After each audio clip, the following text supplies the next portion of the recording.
नमस्कार, स्वागत है आपका स्टार न्यूज में। तारीख आज 17 मार्च दिन रविवार। तो आइए जान लेते हैं देश के आज मुख्य समाचार के बारे में फटाफट अंदाज में। मुख्य चुनाव आयुक्त ने लोकसभा चुनाव की तारीखों का ऐलान कर दिया। इसके मुताबिक 7 चरणों में लोकसभा चुनाव होंगे। चुनाव के नतीजे 4 जून को आएंगे। पहले चरण का मतदान 19 अप्रैल 2024 को होगा। इलेक्शन कमीशन के अनुसार देश के साथ ही यूपी में पहला चरण 19 अप्रैल को होगा, दूसरा चरण 26 अप्रैल को, तीसरा चरण 7 मई, चौथा चरण 13 मई, पांचवा चरण 20 मई, छठा चरण 25 मई, सातवें चरण के लिए 1 जून को वोटिंग होगी।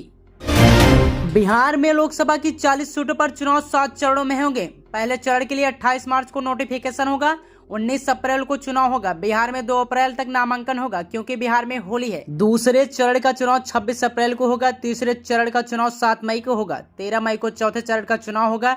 20 मई को 5वें चरण के लिए वोटिंग होगी। 25 मई को छठे चरण का चुनाव होगा। अंतिम फेज का मतदान 1 जून को होगा। इस बार 18 से 19 वर्ष के 1 करोड़ 8 लाख मतदाता होंगे। 20 से 29 साल उम्र के 19 करोड़ 74 लाख मतदाता होंगे। 82 लाख मतदाता ऐसे होंगे जिनकी उम्र 85 साल से ज्यादा है।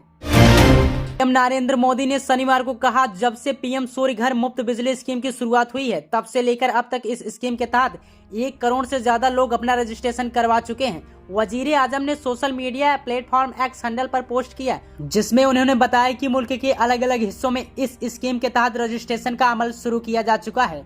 असम, बिहार, गुजरात, महाराष्ट्र, ओडिशा, तमिलनाडु और यूपी अब तक 5 लाख लोग इस मसूबे का फायदा उठाने के लिए रजिस्ट्रेशन करवा चुके हैं।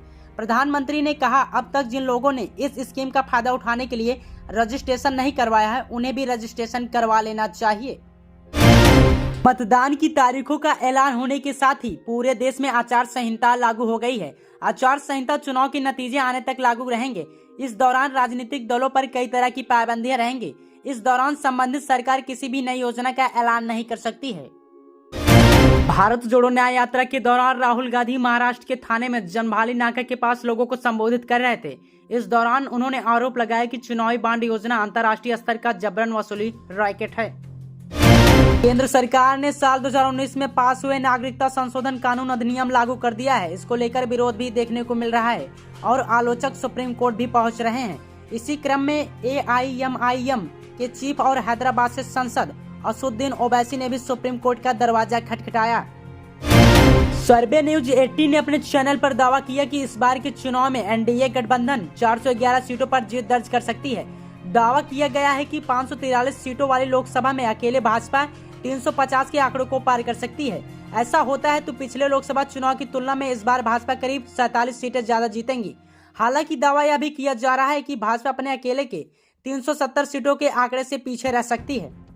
प्रदेश महासचिव जयराम रमेश ने सोशल मीडिया पर पोस्ट करते हुए कहा कि आज बेंगलुरु में कांग्रेस पार्टी के अध्यक्ष खड़गे जी, जिन्होंने खुद एक ट्रेड यूनियन नेता के रूप में अपनी राजनीतिक जीवन शुरू किया, उन्होंने कांग्रेस पार्टी की ओर से श्रमिक न्याय के लिए 5 गारंटी की घोषणा की, जिसमें श्रमिकों के लिए स्वास्थ्य अधिकार, सुरक्षित रोजगार समेत कई बड़े वादे किए गए हैं। आइए जानते हैं स्वास्थ्य अधिकार, श्रम का सम्मान, शहरी रोजगार गारंटी, सामाजिक सुरक्षा, सुरक्षित रोजगार।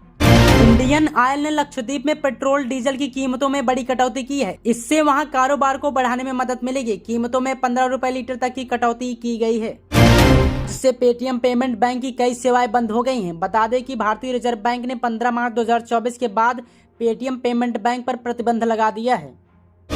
कांग्रेस सांसद राहुल गांधी की भारत जोड़ो न्याय यात्रा का कल मुंबई में समापन होगा। वहीं राहुल गांधी की यात्रा का 63वां और आखिरी दिन है। मीडिया रिपोर्ट के मुताबिक बता दें कि राहुल गांधी की यात्रा खत्म होगी और आज यानी रविवार से वे चुनावी शंखनाद करेंगे।